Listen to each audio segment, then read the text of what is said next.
მომდევნო 1 საათის განმავლობაში კურიერის გუნდი დღის მთავარი თემებისა და მოვლენების შესახებ საღამო მშვიდობისა. ტრაგედია სოფელ ჩარდახთან თბილისიდან გორისკენ მიმავალი მიკროავტობუსი ბორძურს შეეჯახა და ამოტრიალდა. ავტომანქანას ცეცხლი გაუჩნდა. ამ დროისთვის არსებული ინფორმაციით გადარჩნენ მხოლოდ მძღოლი და მის გვერდით მყოფი მოზარდი. სულ მიკროავტობუსში 12 ბავშვი იყო. 15 წლის მოზარდები გორში პანაშვიდზე მიემგზავრებოდნენ, როდესაც ტრაგედია მოხდა. ხანძარი იმდენად სწრაფად მოედო ავტომანქანას, რომ ბავშვების გამოყვანა ვერ მოხერხდა. ამ დროისთვის ნატახტარის ავტომაგისტრალზე სამაშველო სამუშაოები გრძელდება. შემთხვევის ადგილზე იმყოფება ჩვენი კორესპონდენტი ელენე კოლელიშვილი, რომელიც პირდაპირ ეთერში გვერდება. ელენე, თუ არის ცნობილი ზუსტად გარდაცვლილთა რაოდენობა, რამდენი ბავშვი დაიღუპა? გარდაცვლილთა ზუსტი რაოდენობა ჩვენთვის ჯერჯერობით უცნობია, თუმცა ცნობილია ის, რომ ბავშვები თბილისიდან მიდიოდნენ გორში პანაშვიდზე. დეტალებზე არავინ არ საუბრობს. აქ მობილიზებულია საპატრულო და კრიმინალური პოლიცია, ასევე სახანძრო და სამაშველო სამსახურები. რადგან მანქანა დამწვარია, შეუძლებელია ყოველ შემთხვევაში ამ მომენტისთვის მიცვალებულთა ამოცნობა. აქ უკვე ჩამოვიდნენ მშობლებიც. როგორც გითხარით, უკვე დეტალებზე ჯერჯერობით არავინ არ საუბრობს. თბილისის სენაკი ლესელიძის 34 კილომეტრზე მოძრავი ფორდის მარკის მიკროავტობუსი შეეჯახა გვერდულს, რის შედეგადაც ამოყირავდა და გაუჩნდა ცეცხლი. საპატრულო პოლიციისა და შემდგომში სახანძროს ცდილობის მიუხედავად მართალია ორი პიროვნება გადარჩა, მაგრამ რამოდენიმე მოქალაქე მანქანაში გარდაიცვალა. რამდენი გარდაიცვალა? გარდაცვლილთა რაოდენობა და ვინაობა ტკინდება. მიმდინარეობს საგამოძიებო მოქმედებები. თუ შეიძლება კომენტარები დიახ, კომენტარები დანარჩენი საგამოძიებო მოქმედებების ჩატარების შემდგომ. რისი გაგებაც ჩვენ მოვასწარეთ არის მხოლოდ ის, რომ როგორც თვითმხილველები ამბობენ, მას შემდეგ რაც მიკროავტობუსს გაუჩნდა ცეცხლი მოხერხდა, მხოლოდ 2 ადამიანის გადარჩენა. ეს არის მძღოლი და მძღოლის გვერდით მჯდომი მგზავრი მოზარდი. როგორც ჩვენ ვიცით, მის სახელგვარი არის ნოდარ ჩაკვეტაძე. იგი იმყოფება ამ წუთებში მცხეთის საავადმყოფოში და მისი მდგომარეობა საკმაოდ მძიმეა. ავტოფი მოიყვანეს დაახლოებით ვისნახაბარზე. ავტოავარიის შედეგად ამჟამად მდგომარეობა დამაკმაყოფილებელია. სახეზე და შუბლისარეში აქვს ჰემატომები და ავტოფის სიცოცხლე საფრთხე არ ემუქრება. მდგომარეობა დამაკმაყოფილებელია. და ისე კი, არა, ჩვეულებრივი, ნორმალურად. სამუშაოები შემთხვევის ადგილზე ჯერ კიდევ მიმდინარეობს. აქ მობილიზებულია, როგორც უკვე გითხარით, ყველა სამსახური, თუმცა უნდა ითქვას, რომ დაახლოებით 5-7 კილომეტრიანი საცობია, თუმცა საპატრულო პოლიცია ცდილობს, რომ მანქანებს უკვე გავლის საშუალება მისცეს. ელენე, თუ საუბრობენ სამართალდამცველები ავარიის მიზეზებზე, ეს იყო მძღოლის დაუდევრობა თუ ავტომანქანის ტექნიკური გაუმართავობა, თუ შეიძლება წინასწარი პროგნოზების გაკეთება? ჯერჯერობით აქ არავინ არ აკეთებს კომენტარს, მით უმეტეს მასეთ შემთხვევებზე ამბობენ, რომ ყველაფერი გამოძიების შემდეგ გახდება ცნობილი. დიდი მადლობა ელენე, შემთხვევის ადგილიდან ელენე კოლელიშვილი საუბრობდა. მე კიდევ ერთხელ შეგახსენებთ, რომ ავტოავარია ნატახტარის ავტომაგისტრალზე მოხდა, გარდაცვლილი არიან 15 წლის მოზარდები. და დღის სხვა მთავარი თემების შესახებ რუსული პრეტენზიები დღეს მადრიდში ისმოდა მინისტერიალის ერთ-ერთი მთავარი შეხვედრა საქართველოსა და რუსეთის საგარეო საქმეთა მინისტრებმა გამართეს რამდენიმე თვიანი პაუზის შემდეგ. ბეჟოაშვილსა და ლავროვს საშუალება მიეცა პირისპირ ესაუბრათ ყველა პრობლემაზე, რომელიც ორ ქვეყანას შორის არსებობს. შეხვედრის დასრულების შემდეგ რუსი დიპლომატი ჟურნალისტებსაც შეხვდა, თუმცა ბრიფინგზე ლავროვისგან მხოლოდ კრიტიკა ისმოდა. საქართველოს ხელისუფლების პოლიტიკასთან ერთად რუსეთის ნომერ 1-მა დიპლომატმა დღეს მოსკოვის უკმაყოფილება ეუთოს მიმართაც გამოთქვა. მადრიდის მინისტერიალის შესახებ გიორგი კეპულაძე საუბრობს ესპანეთიდან პირდაპირ ეთერში. გელბეჟუაშვილი ჯერ კიდევ გუშინ აცხადებდა, რომ შეხვედრა იქნებოდა საკმაოდ რთული, კრიტიკა იყო ორმხრივი, აკრიტიკებდა როგორც საქართველოს რუსეთს, ასევე რუსეთის საქართველოს, იყო ბრალდებები იმასთან დაკავშირებით, რომ ერთ-ერთი მხარე არ ასრულებს პირობებს და ხელშეკრულებებს, დადებულ ხელშეკრულებებს, თუმცა დღეს სერგეი ლავროვი გარდა იმისა, რომ აკრიტიკებდა საქართველოს ხელისუფლებას რუსეთთან არასწორი ურთიერთობის გამო, მისი კრიტიკა ეუთოსაც ხვდა წილად.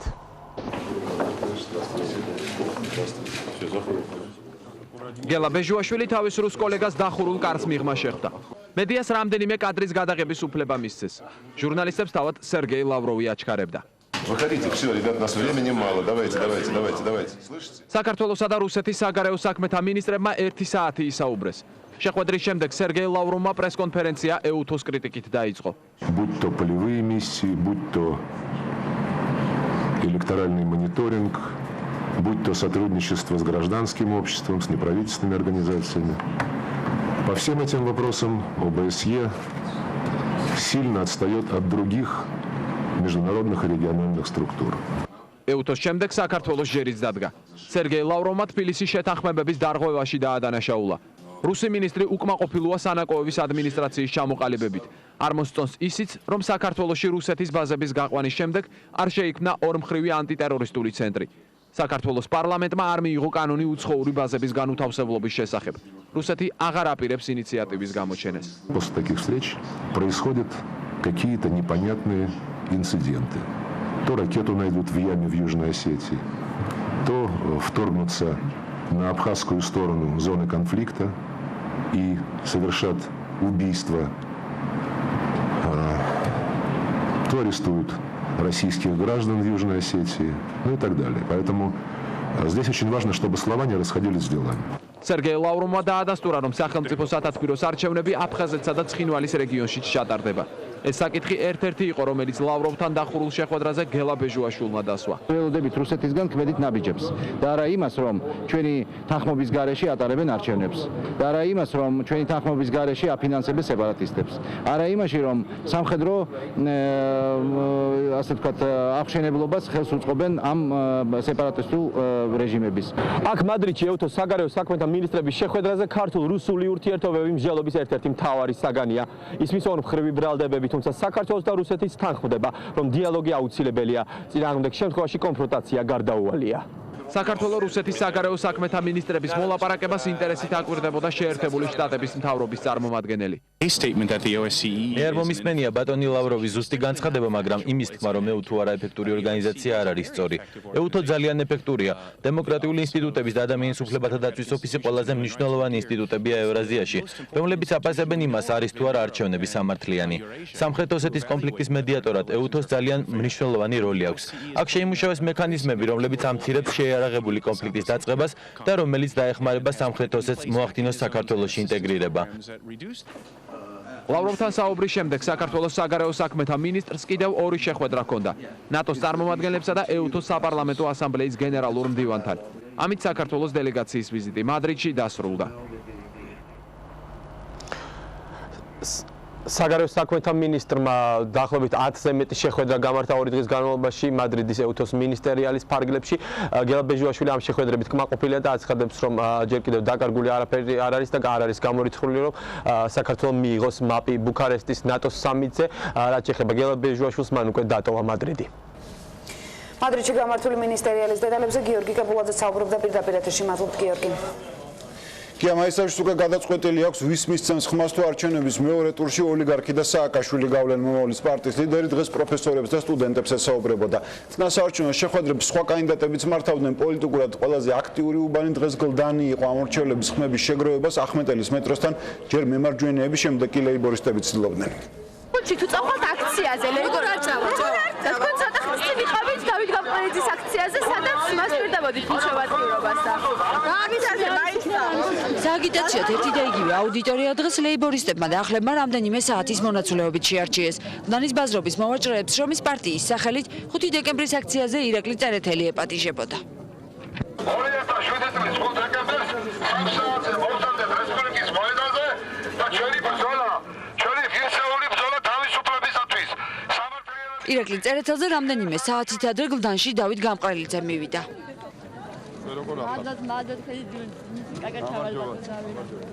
ახლები ახმეტელის მეტროსთან მხარდამჭერთა ხელმოწერებს აგროვებდნენ. საპრეზიდენტო გეგმებს ნათელაშვილისგან განსხვავებით გამყრელიძე ამომრჩევლებს თავად აცნობდა. მისი დაპირებები მოზომილი იყო. И он сказал, что минимально будет 200 лар. Вот как соответствуют вот эти ножницы, какая у него зарплата, какая у меня. И смог бы ли он прожить на эти деньги. Я никого в жизни не обманывал. Я не могу вам обещать, что ваша зарплата будет 700 лари, но у нас в программе, и я гарантирую, что могу отложить все. Но я думаю, незачем нам эти здания, ремонтировать эти здания, если некому будет обучать наших.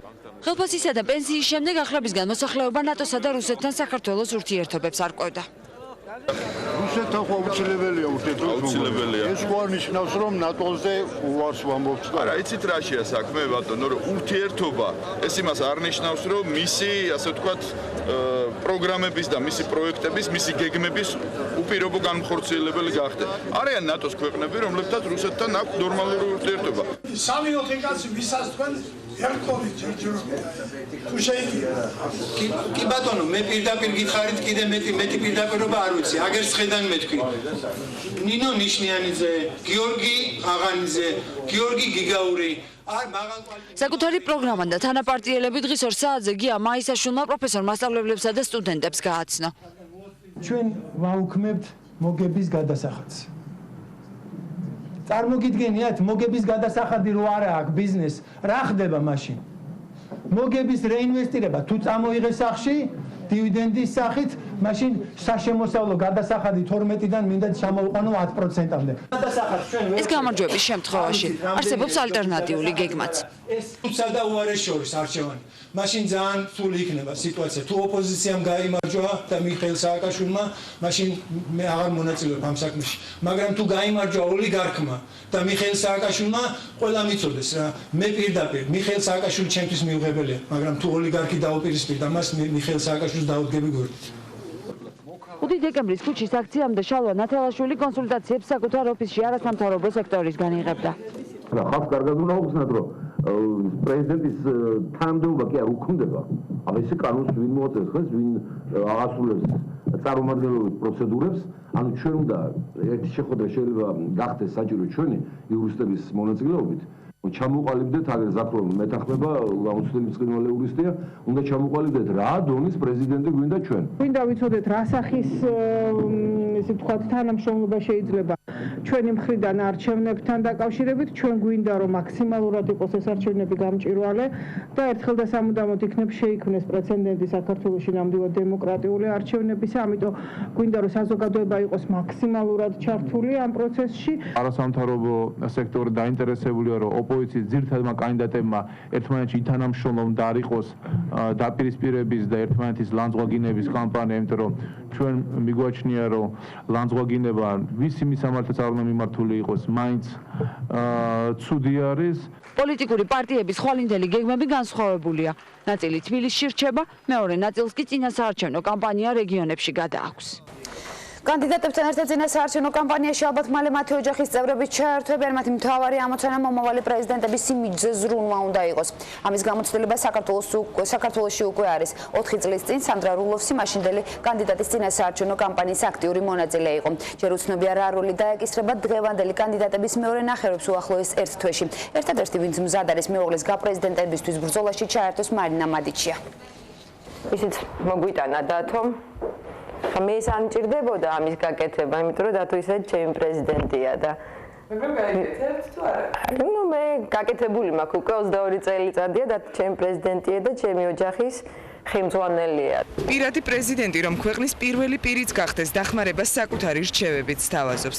შენიშვნები ძირითადად არაპოლიტიკურია, თვითონ დიდი პოლიტიკისთვის და პირველი ლედის სტატუსისთვის ემზადება. ფსიქოლოგიურად ალბათ მზად ვარ იმ მხრივ, რომ დათოს მივყვები ამ ბრძოლაში. ძალიან რთულ ბრძოლაში, მაგრამ იმის იქით მართლა ვერ ვხედავ რა იქნება, როგორ იქნება, ალბათ ყველაფერს დრო გვიჩვენებს. როგორ იქნებით თქვენ, როგორც პირველი ლედი, რა შეიცვლება? არაფერი. მე დარწმუნებული ვარ, რომ მე არასოდეს არაფერი არ იყო დათო ექიმი, ვიყავი იგივე ადამიანი, იყო ბიზნესში იგივე ადამიანი ვიყავი პოლიტიკაშია დღეს და მე არ შევცვლილ ვარ, ასე რომ არც მაშინ შევიცვლები. დავით გამყრელიძის მეუღლე ერთადერთია საპრეზიდენტო კანდიდატების მეორე ნახევრებიდან, ვინც საარჩევნო კამპანიაში უკვე ღიად ჩაერთო. გამყრელიძეების ოჯახის ძველი მეგობარი და მემარჯვენეების კონკურენტის ლევან გაჩეჩილაძის მეუღლე ჟურნალისტებთან ურთიერთობაზე უარს ამბობს. აი, ცოლი სასამართლოებზე დამყავს მარტო. სასამართლოებზე და არჩევნებზე ლეიბორისტების ლიდერს წესად აქვს არჩევნებზე მეუღლესთან ერთად იაროს, თუნდაც დარწმუნებული არ იყოს, რომ ბელა ალანია სწორედ მისი ამორჩეველია. Puieșmați. Când ar merge trebuie să începe? Diach pe la Adriana. Zarmazlov stas. Oricum trebuie să uguleba vis to uciram xari. საპრეზიდენტო კანდიდატების მეორე ნახევრებიდან ყველაზე ნაკლებად ცნობილი ბადრი პატარკაციშვილის მეუღლეა. ინა გუდავაძე, რომელიც პირველი ლედის პოსტს მეუღლის გაპრეზიდენტების შემთხვევაში დაიკავებს, მათ პირველ შეხვედრას იხსენებს. Началось наше знакомство с конфуза. У меня какой-то беспорядок был в одежде, что-то, какая-то пуговица не была застегнутая. Подошел молодой человек и нахально предложил помочь. Ну, я, конечно, растерялась, но это произвело на меня впечатление. После этого мы стали партнерами по танцу, хотя наша танцевальная карьера быстро закончилась, потому что это было не то, чем мы собирались заниматься всю оставшуюся жизнь.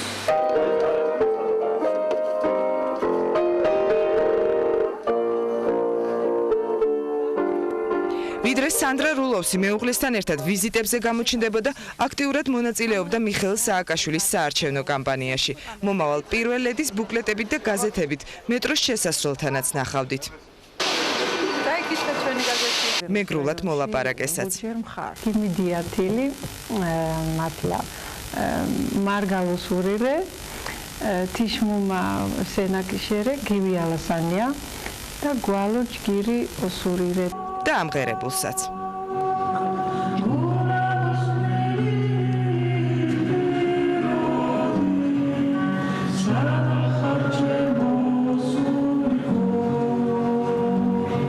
სანდრა რულოვსი პირველი ქალბატონის სტატუსს 4 წელი ატარებდა.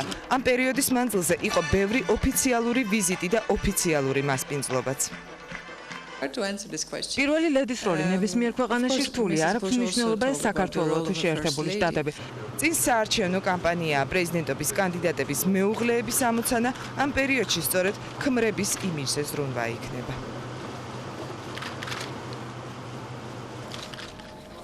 საქართველოს პრეზიდენტობის კანდიდატების მეუღლეებისგან განსხვავებით, სულ სხვა პრობლემებით არის დაკავებული შეერთებული შტატების პირველი ლედი. საშობაო მზადება თეთრ სახლში 9 საათზე როგორ აფორმებენ ბუშების საახალწლო ნაძვისხეს და რამდენ სტუმარს ელოდებიან საშობაოდ პრეზიდენტის რეზიდენციაში და ასევე რითი გაუმასპინძლებიან მათ საზეიმო ვახშანზე. თეთრი სახლის მთავარი დიასახლის ლორა ბუშის სადღესასწაულო მზადებას დავით ნიკურაძე დაესწრო ჩვენი რეპორტაჟი ვაშინგტონიდან კურიერის მესამე ნაწილში. ეს არის თეთრი სახლის მთავარი ნაძვისხე, რომელიც ვაშინგტონში ჩრდილოეთ კაროლინადან ჩამოიტანეს. ამ ხის სიმაღლე თითქმის 6 მეტრია. წლევანდელი მორთულობის მთავარი თემა ამერიკის ეროვნული პარკებია. 15 მილიონი ერთ საათში ეს დრო დასჭირდათ საქართველოში მოღვაწე ბიზნესმენებს და მთავრობის ხელმძღვანელს, რომ სოციალურად დაუცველი ოჯახებისთვის თანხა მოეგროვებინათ. 5 მილიონი ბიზნესმა და 10 მილიონი ხელისუფლებამ დადო. ასე იქნება მომავალი 5 წლის განმავლობაში ხელისუფლება ბიზნესმენების მიერ შეგროვილ თანხას ფულის გაორმაგებულ რაოდენობას დაუმატებს. ამ თანხით ყველა გაჭირვებული ოჯახი ახალშობილზე 1000 ლარიან დახმარებას მიიღებს. ნადო მახვილაძე საუბრობს პირდაპირ ეთერში ნატო 15 მილიონი უკვე შეგროვილია, მოსალოდნელია თუ არა ამ რიცხვის გაზრდა. 15 მილიონი ერთობლივად საკმაოდ მცირე დროში შეაგროვეს ბიზნესმენებმა, ასევე მთავრობის წარმომადგენლებმა. ეს თანხა სავარაუდოდ გაეზრდება, რადგანაც ინიციატივა არის ღია და ყველა მსურველს შეუძლია რამდენიმე დღის განმავლობაში გააგრძელოს შემოწირულობების შეტანა. ბიზნესმენებმა ფსონები ანონიმურად სპეციალურ ბლანკებზე იქვედადეს. 5 მილიონი ლარი კერძო სექტორმა სიღარიბის ზღვარს მიღმაყოფი ოჯახებისთვის ერთ საათში შეაგროვა. შევაგროვოთ ბიზნესიდან 5 მილიონი ლარი, რათა მთავრობამ დადოს 10 მილიონი, ჩვენ შევაგროვებთ ამით 15 მილიონ ლარს და ამ შემთხვევაში თავისუფლად გავდივართ ერთ ყოველ ახლად დაბადებულ ბავშვზე 1000 ლარზე. 1000 ლარს ყველა სოციალურად დაუცველ ოჯახებში დაბადებული ახალშობილი მომავალი წლიდან მიიღებს. ამ თანხის ეკვივალენტის ვაუჩერი გადაეცემა ახალშობილის ოჯახს და მისი განაგდება საქართველოს ნებისმიერ ბანკშია შესაძლებელი, რასაც ბიზნესმენები დადებენ, ორჯერ მეც მთავრობა ბიუჯეტიდან დაამატებს. პროექტის ხანგრძლივობა 5 წელია. გაორმაგებული თანხით. ანუ რაც შეგროვდება ქართული კომპანიების მიერ და ძალიან კარგია რომ ეს არის ღია ინიციატივა და ნებისმიერ შეუძლია მიერთება საქართველოს ბიუჯეტი ორ მაგდენ თანხას დაამატებს კიდევ ყოველწლიურად აი ამ ინიციატივას.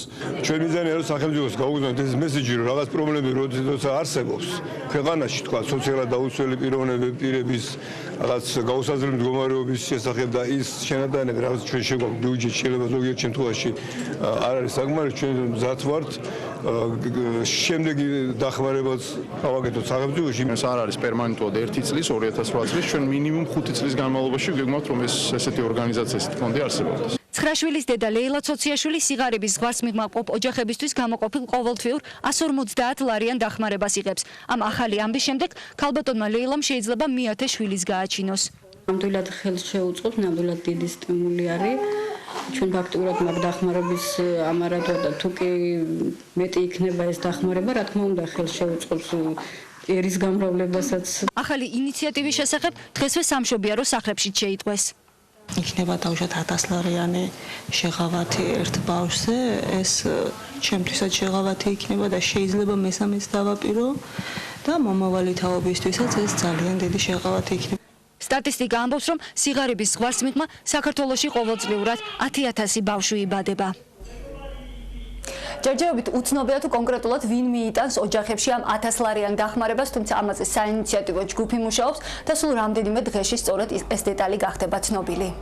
პირდაპირ ეთერში ნატო მახვილაძე საუბრობდა, მადლობთ ნატო.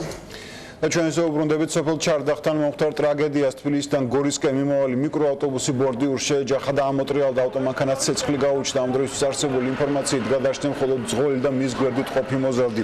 სულ მიკროავტობუსში 12 მგზავრი იყო. მოზარდები და სამედიცინო უნივერსიტეტის სტუდენტები გორში პანაშვიდზე მიდიოდნენ, როდესაც ტრაგედია მოხდა. ხანძარი იმდენად სწრაფად მოედო ავტომანქანას, რომ მათი გამოყვანა ვერ მოხერხდა. ამ დროისთვის ნატახტარის ავტომაგისტრალზე სამაშველო სამუშაოები გრძელდება, დგინდება გარდაცვლილთა ვინაობაც. თბილისის სენაკი ლესელიძის 34 კილომეტრზე მოძრავი ფორდის მარკის მიკროავტობუსი შეეჯახა გვერდულს, რის შედეგადაც ამოყირავდა და გაუჩნდა ცეცხლი. საპატრულო პოლიციისა და შემდგომში სახანძროს ცდილობის მიუხედავად მართალია ორი პიროვნება გადარჩა, მაგრამ რამოდენიმე მოქალაქე მანქანაში გარდაიცვალა. რამდენი გარდაიცვალა? გარდაცვლილთა რაოდენობა და ვინაობა დგინდება. მიმდინარეობს საგამოძიებო მოქმედებები. თუ შეიძლება კომენტარები დიახ, კომენტარები დანარჩენი საგამოძიებო მოქმედებების ჩატარების შემდგომ. ხელოვანების მხარდაჭერა რატომ და რა ფორმით გადაწყვიტეს შოუ-ბიზნესის წარმომადგენლებმა წინასაარჩევნო კამპანიაში ჩართვა? ყველამ უნდა ვიფიქროთ იმაზე, რომ დღეს როგორც არასდროს ეხლა ჭირდება საქართველოს თანადგომა. პირდაპირ ეთერში ბრუნდება სიმღერა საკუთარი ფავორიტის მხარდასაჭერად შოუ-ბიზნესის ცნობილი სახეები საქართველოს ყველა რეგიონის შემოვლას გეგმავენ, ასევე აქტიური იქნება წინასაარჩევნო კამპანია თბილისში საკონცერტო ტურნეში 70-მდე ქართველი მომღერალი და მსახიობი მიიღებს მონაწილეობას. აგიტაცია დღეს პიარ აქციით პუშკინის სკვერიდან დაიწყო.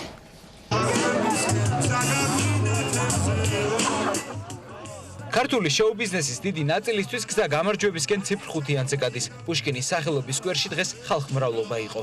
ჩვენ გვიყვარს საქართველო და ჩვენ შემოვხაზავთ 5-იანს. მიხარია რომ აი ესეც სუღოლანი ეს არაჩვეულებრივი ჩემი კოლეგები რომ ერთად ავართ შეკრებილები ულამაზესი ხალხი თქვენთან ერთად და ჩვენ რო გვიყვარს საქართველო და ჩვენ რო გვჯერავს ნიშა სააკაშვილის და 5-იანი რო უნდა შემოვხაზოთ რა. სკვერში იმპროვიზირებულ კონცერტზე ქართული შოუ-ბიზნესის ცნობილმა სახეებმა ირგვლივ შემოკრებულ ცნობისმოყვარე საზოგადოებას მიხეილ სააკაშვილის მხარდაჭერისკენ აქტიურად მოუწოდეს. 10-12 ქალაქი იქნება მნიშვნელოვანი, სადაც წინასწარ გამოცხადდება ამა და ამ ქალაქებში ჩატარდება ეს პიარ აქციები და სათითაოდ ყველას აუხდით ჩვენს მოსაზრებებს. ხარც ვიჭერ ბატონ მიშა სააკაშვილს, იმიტომ რომ საერთოდ ჯერა პროგრესულად მოაზროვნე ადამიანების. ამის მაგალითია თუნდაც ის, რომ ბოლო 3 წელია აშკარად პროგრესი არის, ხო?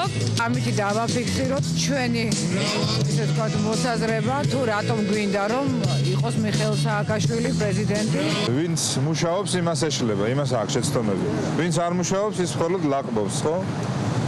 ხო და ეხლა აღარ არის მე მგონი დროის გაცდენის დრო და ამის არც საშუალება და არც უფლება გვაქვს მორალური. შოუ-ბიზნესის ახალი და ძველი სახეები, თავისი არჩევანი მათ უკვე გააკეთეს. არ შეიძლება მუდმივად არეულ სახლში ცხოვრება. ეს თემა ეხება იმას, რომ კეთილმოწყობილი და ლამაზი სკოლა ჯობია დანგრეულს. ეს თემა ეხება იმას, რომ ცუდ აეროპორტს ჯობია ლამაზი აეროპორტი. მე მხარს უჭერ მიხეილ სააკაშვილს. რა ვიცი, მე მგონია რომ რაღაცნაირად ყველამ უნდა ვიფიქროთ იმაზე, რომ დღეს როგორც არასდროს ეხლა ჭირდება საქართველოს თანადგომა. დიდ საკონცერტო ტურნეს ქართველი მომღერლები და მსახიობები საქართველოს რეგიონებში 15 დღეში დაიწყებენ და თვის ბოლოს დაასრულებენ. და ახლა კურიერის შეკითხვებს მაია დათუნაშვილი და კახაცისკარიძე უპასუხებენ. საღამოშვიდობისა. პირველ შეკითხვა თქვენთან ქალბატონო მაია, რატომ გადაწყვეტეთ ესე აქტიურად ჩართვა წინასაარჩევნო კამპანიაში? დიდი მადლობა რომ მომიწვიეთ. მე ვისარგებლებ ძალიან ძიმე შემთხვევით და მინდა მანამდე სამძიმო ყველას ამ ტრაგედიის გამო რომელიც მოხდა და რომელიც ჩვენ დღეს შევიტყვეთ თქვენი გადაცემის დასაწყისში.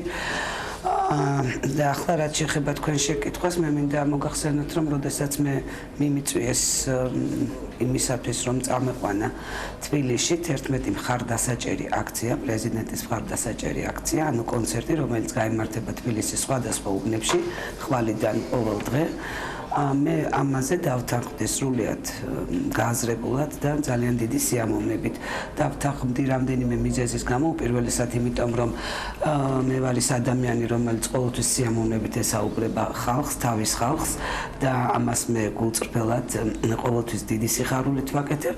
რაც მთავარია, დავთანხმდი იმიტომ, რომ მე მერჩევნია დღეს მივეხმარო ჩემს ქვეყანას, მივეხმარო ჩემი ქვეყნის პრეზიდენტობის იმ კანდიდატს, იმ წამოწყებულ კეთილსაქმეებში, რომლის შედეგებსაც ნაწილობრივ და უკვე ვხედავ და რომლის შედეგებსაც იმედია მომავალში დასრულებული სახით დავინახავ, ვიდრე მხარი დაუჭირო იმას, რის შესახებაც ჯერ არ მაქვს არანაირი კონსტრუქციული ინფორმაცია. ეს ერთი. მეორე გახლავთ თავად ჩემი პიროვნული ესეთი თვისება, მე არასდროს არ ყოფილვარ ოპოზიციონერი და მე ყოველთვის მირჩევნია ვიყო იქ, სადაც არის მეტი სტაბილურობა, ვიყო იქ, სადაც ვჭირდები ჩემს საყვარელ მაყურებელს, ჩემს საყვარელ ხალხს, ვჭირდები ჩემს სამშობლოს, რა თქმა უნდა ძალიან მოგრძალებულად, ჩემი წირი რაღაც წვლილით, მაგრამ მაინც ვფიქრობ ხოლმე, რომ უფრო მშვიდობიანი აქციების მონაწილე უნდა ვიყო, ვიდრე საპროტესტო აქციები. მაია, ეს რაც შეეხება აქციის პოლიტიკურ მხარეს, ახლა გადავიდეთ აქციის შემოქმედებით მხარეზე. რას უნდა ელოდოს ქართველი მსმენელი ამ კონცერტებისგან? ეს კონცერტები იქნება ძალიან მრავალფეროვანი, როგორც მე ვნახე პროგრამის მიხედვით, ყველა თაობა მონაწილეობს ამ კონცერტებში. სხვათა შორის ის შემოთავაზება, რომელიც მე მივიღე არტ ფორუმისგან, ჩემთვის ერთგვარი მესიჯიც იყო იმის გამო, რომ მხოლოდ ახალგაზრდებზე არ არის გათვლილი ამ კონცერტების არც აზრი და არც თავიდან ბოლომდე პიარ კამპანიის არსი. მე ვფიქრობ, რომ კონცერტი იქნება ძალიან ლაღი, მხიარული, საინტერესოც და სახალისოც ყველა თაობის წარმომადგენლისთვის, რომელიც მობრძანდება პრეზიდენტთან შესახვედრად და მე ვფიქრობ მალხაზ ქრივიშვილთან ერთად მე შევძლებ, რომ ძალიან ბევრი თბილი, სიყვარულით სავსე მესიჯი გავუგზავნოთ ხალხს და მე ვფიქრობ პრეზიდენტის სურვილით სწორედ ასეთია. დიდი მადლობა და ახლა კახას მინდა ვკითხო. კახა, რამდენიმე ათეული მომღერალი მონაწილეობს ამ კონცერტში, უფრო სწორად წინასაარჩევნო პერიოდში. როგორ მოხდება მათი გადანაწილება?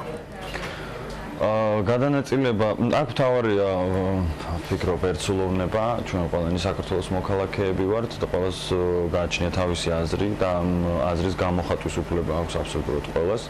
შესაბამისად შეუძლია არ დააფიქსიროს თავისი აზრი ხმამაღლა, თუმცა ამ შემთხვევაში ყველამ ვინც ისურვა ხმამაღლა გაჟღერება იმ ფაქტის, რომ ჩვენ გვინდა მხარი დაუჭიროთ მიხეილ სააკაშვილის კანდიდატურას. აქედან გამომდინარე გაერთიანდა ყველა და ეს არის მნიშვნელოვანი ეს ერთსულოვნება. რაც შეეხება თვითონ კონცერტებს, უამრავი ადამიანი არის დანაწილებული, ასე ვთქვათ, თბილისში, ქალაქებში, ასევე ქალაქებში, რეგიონებში, თითქმის ყველა რეგიონში.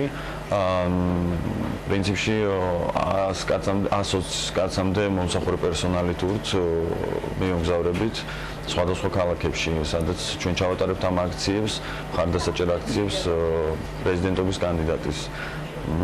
და ახლა სულ რამდენი მომღერალი მონაწილეობს საერთო ჯამში ამ აქციაში? 70-მდე ყველასათვის ნაცნობი სახე. და რა მაინტერესებს ახლა როგორ მოხდა ამ 70 კაცის შეკრება დაუშვათ როგორ მოხდა რომ გადაწყვიტეთ რომ დაუშვათ ყველა ერთად უჭერთ ხარს მიხეილ სააკაშვილს?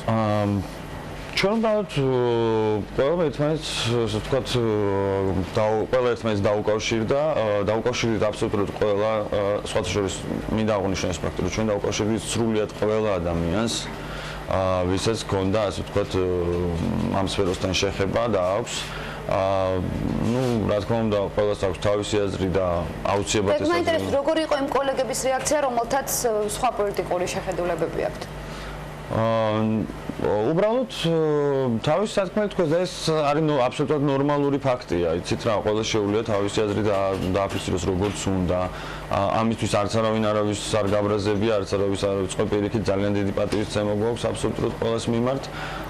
და ვინც სურვილი გამოთქვა, ის ადამიანები არის ჩვენთან ერთად. ვინც არ არის, ისინი ისევ ჩვენი მეგობრები იქნებიან ყოველთვის და ძალიან დიდი პატივისცემა ყოველთვის. ასე რომ პრობლემას ვერანაირს ვერ ვხედავ, უბრალოდ ჩვენ გადავწყვიტეთ რომ ხმამაღლა გამოვაცხადოთ ეს ჩვენი სათქმელი და ამისთვის პირადად მე როგორც მოქალაქეს მაქვს აბსოლუტურად ჩემი ხმის მიცემის უფლება, ხო, და ამას ვაღიარებ და მე მინდა უბრალოდ გამოხატო ის ფაქტი, რომ რატო მე ჩავერთე იგივე რუსთავის ეთერში, ვთქვათ, მაშინ როცა დაძაბული სიტუაცია იყო. რატომ დღეს მივედი იქ პარკში და გამოვხატეთ დღევანდელი კიდევ ასე ვთქვათ ჩვენი და ჩვენი სათქმელი ანუ დღეს ვთქვით, გამოვაცხადეთ, განაცხადი გავაკეთეთ, რომ ჩვენ მივდივართ ყველასთან იმის სათქმელად, რომ ჩვენ ხარს უჭერთ მიხეილ სააკაშვილს და ეს იმიტომ, რომ მე მინდა შვიდობიან მიზანდასახულ თავისუფალ ძლიერ სახელმწიფოში ცხოვრება და ეს არის მინიმუმი, ეს არის 5 ნომერი დღეს ჩემთვის, რომელსაც მე აუცილებლად შემოვხაზა. გმადლობთ კახა და ისე მაიას უბრუნდებით დათუნაშვილს. მაია, თუ არის გაწერილი უკვე კონკრეტული პროგრამა, როდის დაიწყება თბილისში კონცერტები, ან როდის დაიწყება რეგიონებში, ანუ როგორ შეიტყობს მოსახლეობა ამის შესახებ? რეგიონული კონცერტების შესახებ ალბათ კახა უკვე გეტყვით, თბილისში კონცერტები დაიწყება ხვალ, ანუ 1 დეკემბრიდან და გასთან 11 დეკემბრის ჩათვლით თითქმის ყველა რაიონი თბილისის იქნება მოცული. ანუ ყოველ დღე იქნება მაია. ეს იქნება ყოველ დღე. დიდი მადლობა, მაშასე მაია დათუნაშვილი და კახა ცისკარიძე პასუხობდნენ კურიერის შეკითხვებს. ერთიანმა ეროვნულმა საბჭომ რუსთავში პრეზიდენტობის კანდიდატის საარჩევნო შტაბი გახსნა. ქვემო ქართლის რეგიონში კოორდინატორი კახა შარტავა გახდა. ხვალ რუსთავში ეროვნული საბჭო აქციას გეგმავს პრეზიდენტობის კანდიდატი ლევან გაიჩილაძე მოსახლეობას ახალგაზრდობის პარკში შეხვდება. შემდეგ კი ეგმება მშვიდობიანი მსვლელობა.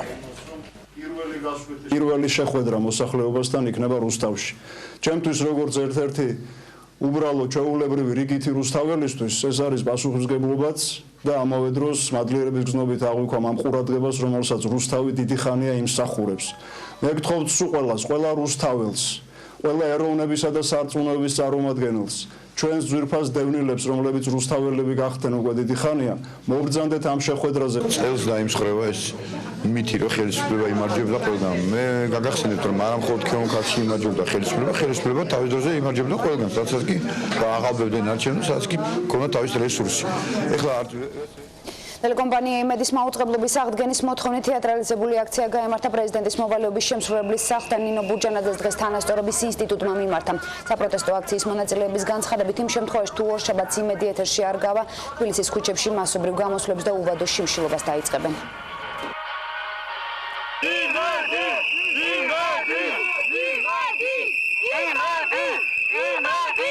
თუ თუ იმედი არ იქნება აღდგენილი ორ-შაბათ საღამოს, სამშაბათიდან თბილისის ქუჩებში გაცხებიან პროტესტანტი ახალგაზრდები, ისე როგორც ხდებოდა ეს 7 ნოემბრამდე. იმედის ჩაყრის შემდეგ ეს ცოტა შეწყდა. თავდაცვის ყოფილი მინისტრის თანაგუნდელები აცხადებენ, რომ ოქროაშვილი სამშობლოში დაბრუნების შემთხვევაში მისი სიცოცხლის საფრთხე ემუქრება და ევროკავშირის სახელმწიფო და ლიდერებს მიმართავენ არ დაუშვან მათი ლიდერის საქართველოში ექსტრადირება. მოძრაობა ერთიანი საქართველოსათვის წევრები გერმანიის ელჩს შეხვდნენ და მიაწოდეს ინფორმაცია, რომ ოქროაშვილი საქართველოში მეშვიდე საპყრობილეში იმ პატრონებთან ერთად იმყოფებოდა, რომლებიც მისი პროკურორობის დროს დააკავეს და გაასამართლეს.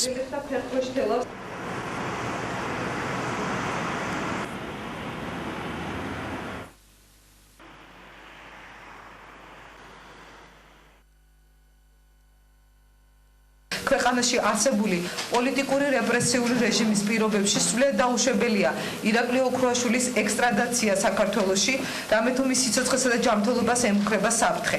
ამის მაგალითები ჩვენ უკვე ვნახეთ და ყველასათვის ცნობილია, რომ საქართველოს ხელისუფლება ანგარიშწორების მიზნით მიმართავს ყველა უკანონო მეთოდს. ასეთ ვითარებაში ევროპის კონვენციით ექსტრადიციის შესახებ მესამე მუხლის თანახმად პირის ექსტრადიცია არის დაუშვებელი. საქართველოში არსებულ კონფლიქტურ რეგიონებზე დღეს პარლამენტში მსჯელობდნენ სახელმწიფო მინისტრი ყოფილ კოლეგებს შეხვდა კონფლიქტების მოწესრიგების საკითხებში სახელმწიფო მინისტრი წინასაარჩევნოდ კონფლიქტურ ზონებში მდგომარეობის დაძაბვას არ გამორიცხავს. დავით ბაქრაძემ ინფორმაცია ტერიტორიული მთლიანობის აღდგენის საკითხთა დროებით კომისიის წევრებს გააცნო. ქართული მხარე კატეგორიულად მოითხოვს, რომ ქვეყნიდან გაძევებულმა სამშვიდობოების სარდალმა აფხაზეთი დატოვოს. ასევე საუბარი შეეხო აფხაზეთში გამართულ რუსულ არჩევნებს და კოკოიტის ინიციატივას ცხინვალის დამოუკიდებლობის აღიარებასთან დაკავშირებით. ასე ვთქვათ, მათი მხრიდან მზადება პოსტ-კოსოვური სცენარისთვის. ეს შეიძლება იყოს მათი მხრიდან მცდელობა, რომ დამატებითი მეორე ფრონტი შეიქმნას აქეთ მიმართულებით, დიპლომატიურ მეორე ფრონტზე მაქვს საუბარი. ამ ყველაფერში გეთახმებით, მაგრამ მე დარწმუნებული ვარ, რომ ვერანაირ სერიოზულ შედეგს ასეთი მიმართვა ვერ გამოიღებს, ვინაიდან ისევ იმეორებს სამხრეთ ოსეთის შემთხვევაში ნებისმიერი განცხადება და აღიარების ცნობის დამოუკიდებლობის თაობაზე არის უბრალოდ აბსოლუტურად არასერიოზული. თავარი არის ის, რომ ნოემბრის აქციებმა აქ და შემდგომ განვითარებულმა პროცესებმა აჩვენა, რომ ის რაც უნდა მომხდარიყო ცენტრალური ხელისუფლება შესუსტებულიყო და ამას მოყოლო და შემდგომ უკვე დაძაბულობა და ამ ტერიტორიების ანექსიები ეს რეალურად არ მოხდა. ეხლა ეს რისკ ფაქტორები არის შემცირებული, მაგრამ ეს რისკ ფაქტორები რეალურად არსებობს. დე-ფაქტო პრეზიდენტმა დღეს სამხრეთ ოსეთის დამოუკიდებლობის აღიარების თხოვნით რუსეთსა და საერთაშორისო საზოგადოებას მიმართავს უკვე მოყვა გამოხმაურება რუსეთის სათათბიროში ვიცე-სპიკერ ლიუბოვ სლიცკას განცხადებით წერილი მთავარი მოტივი არ არის, თუმცა არსებობს ამ საკითხის განხილვის აუცილებლობა. დეპუტატთა უმრავლესობა კი მიიჩნევს, რომ სამხრეთ ოსეთი დიდი ხანია დამოუკიდებელია და რუსეთისგან მისი ცნობა მხოლოდ ფორმალობაა. Заявление господина какой-то недостаточно. Я полагаю, что для этого нужны еще объективные причины, которые могли бы разрешить эту ситуацию. Но то, что в Южной Осетии такие настроения существуют и давно, я полагаю, что в этом есть вина и грузинского руководства. Почему Южная Осетия так стремительно и так последовательно много лет пытается интегрироваться в Российскую Федерацию? То, что вопрос о признании дипломатических отношений и установления дипломатических отношений России, Южной Осетии, России, Абхазии, этот вопрос назрел, для меня несомненно. Есть определенные правила, международные правила, есть Организация Объединенных Наций, которая в соответствии с принятой практикой, так, либо не с принятой практикой, будет принимать такие решения. Поэтому давайте не будем нагнетать ситуацию, а посмотрим, что надо сделать на международном уровне, чтобы решить все эти вопросы мирным путем. Ბოლდღე აგიტაციისთვის პოლიტიკური განცხადებებისთვის განკუთვნილება და რამდენიმე საათში იწურება რუსეთის სათათბიროს არჩევნებამდე 2 დღით ადრე პარტიები ქუჩის აქციებს მართავენ. 2 დეკემბერს რუსეთის მასშტაბით 96,000 საარჩევნო უბანი გაიხსნება და მათ მუშაობას 350 უცხოელი დამკვირვებელი გააკონტროლებს. მოდით არჩევნებზე. ამ შინაარსის მქონე მოკლეტექსტური შეტყობინებები რუსული მობილური ოპერატორების ყველა აბონენტს მიუვიდა. რუსეთში ახლა მთავარია, რომ არჩევნებზე ხალხის მაღალი აქტივობა დაფიქსირდეს. Добровольно крупнейшие операторы мобильной связи согласились послать СМС, что выборы чисто информационные, что участки открываются в 8 утра 2 декабря. Не забудьте прийти и проголосовать. Точка. Вот это последняя наша. Еще нет. потому что мой оператор задерживает передачу. Власть под контроль граждан. Защитим Конституцию. Ხვალიდან პოლიტიკურ პარტიებს აგიტაცია იგრძალებათ. ამიტომ დღეს მოსკოვში თითქმის ერთდროულად რამდენიმე პოლიტიკურმა პარტიამ მიტინგი გამართა. გრიგორი იავლინსკი და იაბლოკოს სხვა ლიდერები ქვეყნის პოლიტიკურ ცხოვრებაში პირველ планზე ხალხის ინტერესების წამოწევას ითხოვენ. Известно, что законы таковы, что очень трудно надеяться на то, чтобы была в России равноправная политическая конкуренция. Достойно жить я хочу. В этой стране хочу достойно жить. Иметь достойную пенсию, чтобы я на свою пенсию могла куда-то съездить. იაბლოკოს არც ЛДП-ი ჩამორჩა. ვლადიმერ ჟირინოვსკი ტრადიციულად წარმატებაში დარწმუნებულია. 2 декабря огромное количество сторонников ЛДПР проголосуют за нас. И я уверен, что эта цифра дойдет до 10 миллионов человек. ვიდრე მოსკოვში პოლიტიკური პარტიები ჯერ კიდევ აგიტაციას ეწევიან, ცხინვალის რეგიონში მცხოვრები რუსეთის მოქალაქეები საკუთარ არჩევანს ძნელად მისასვლელ მთიან სოფლებში აფიქსირებენ. რუსული მედიის ცნობით, ხმის მიცემა ყველა იმ პირს შეუძლია, ვინც რუსეთის მოქალაქეა და ვისაც 18 წელი უკვე შეუსრულდა. დღესვე სახელმწიფო დუმაში ევროკავშირის და ეუთოს წარმომადგენლები რუსული სათათბიროს ლიდერს შეხვდნენ.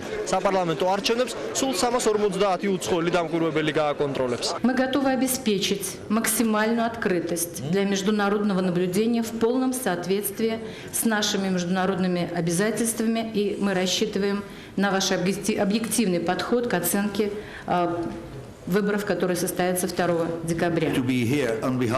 შევეცდებით რუსეთში არჩევნების დემოკრატიულად ჩატარებას ხელი შეუწყოთ, თუმცა უკვე შემიძლია ვთქვა, რომ შეშფოთებულები ვართ ოპოზიციის ზოგიერთი ლიდერის დაპატიმრებით და მედიის ტენდენციურობით. პოლიტიკურ პარტიებს წინასაარჩევნო აგიტაციის უფლება დღეს 12 საათამდე აქვს. 2 დეკემბერს მთელი რუსეთის მასშტაბით 96,000 საარჩევნო უბანი იმუშავებს. შევედი სიგნით ოქროები და ვერცხლი რომ იყო სამი ხატი გავტეხე და წამოვიღე ოქრო და ვერცხლი. გაძარცული ეკლესია დიღმის ილია მართლის სახელობის ტაძრიდან შესაწირი და საეკლესიო ნივთები გაიტაცეს. ტაძარი იყო საოცრად შელახული. კურიერი პირდაპირ ეთერში ბრუნდება დიდი ღომში მდებარე ეკლესიის ქურდობის საქმე გახსნილია გვიან ღამით პეტრიცის ქუჩაზე მდებარე ილია მართლის სახელობის ეკლესიიდან შესაწირი 5 და სხვადასხვა საეკლესიო ნივთები წაიღეს. დამნაშავეებმა ტაძარში სარკმლიდან შეაღწიეს 2 ეჭვმიტანილი დაკავებული ამოღებულია ნაქურდალიც. პროტომოქმედება დანაშაული უკვე აღიარეს. ეკლესიაში ის ფანჯარა რეშოტკა იყო, იმას რომ მივაწე კი გამოინგრა ყველაფერი და შევედი შიგნით. შევედი შიგნით ოქროები და ვერცხლი რომ იყო სამი ხატი გავტეხე და წამოვიღე ოქრო და ვერცხლი. უკვე დაკავებულმა კახაბერ წოწორიამ აღიარებითი ჩვენება შინაგან საქმეთა სამინისტროს დღეს დილით მისცა. ამ აღიარების თანახმად დიდი ღომში გაქურდული წმინდა ილია მართლის ტაძრიდან მან და მისმა თანამძრახველმა გოდერძი ძიმისტარაშვილმა 21 დასახელების საეკლესიო სუვენირი და ტაძრის შესაწირი 5 წაიღეს. შინაგან საქმეთა სამინისტრომ ეჭვმიტანილები დღეს დილით დააკავა. ვაკეს საფრთხეების პოლიციის სამმართველოში შემოსული შეტყობინების საფუძველზე მიმდინარე წლის 30 ნოემბერს გამოძიება დაიწყო დიდი დიღმის ტერიტორიაზე მდებარე ილია მართლის სახელობის ეკლესიის გაქურდვის ფაქტთან დაკავშირებით. შემთხვევის ადგილის დათვალიერების შედეგად აღმოჩნდა, რომ ერთ-ერთი სარკმლის გისოსის დაზიანებით პროტომოქმედება შეაღწიეს ეკლესიის შიდა ტერიტორიაზე. ეჭვმიტანილებმა ტაძრიდან მრევლის მიერ შემოწირული 300 ლარი, ივერი ღვთისმშობლის წმინდა ანდრია პირველწოდებულისა და წმინდა სერაფიმე საროველის ხატები გაიტანეს. ტაძარი იყო საოცრად, ასე ვთქვათ, შელახული ხატები